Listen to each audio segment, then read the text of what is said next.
Paano gumawa ng YouTube account? Ganito lang ituturo ko sa inyo. Click nyo yung YouTube mga kaibigan. Tapos pupunta kayo dun sa top. Hanapin nyo o kaya mag-sign in lang kayo sa YouTube. Tapos pumunta dun sa taas kung meron nang naka-sign in. Hanapin nyo yung account nyo, mag-sign in kayo. O gamitin nyo yung Gmail nyo, mag-add account po tayo. Ayan, pindutin lang yung plus doon.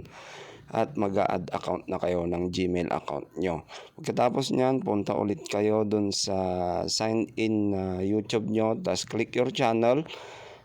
And then create channel. Sa mga gustong mag-create ng channel mga kaibigan, ayan na. Pag-click nyo yan, lalabas na po yung inyong channel. O kaya pwede nyo rin pong palitan yung pangalan ng YouTube account nyo.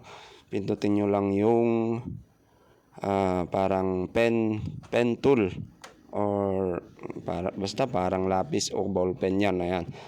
Pindutin nyo lang yan mga kaibigan. Tapos pwede nyo nang i-edit ang pangalan ng inyong YouTube account at description syempre. Ayan. Pangalan ng YouTube account, yung handle yung nasa dulo ata ng URL nyo yun. Tapos description, maglagay na rin po. Yan, ganyan lang po kasimple. Tapos all set na kayo. Pagkatapos nyan, mag-antay na lang po tayo ng email ni YouTube kung makakasali kayo sa YouTube Partnership Program. Yun lang. Bye-bye!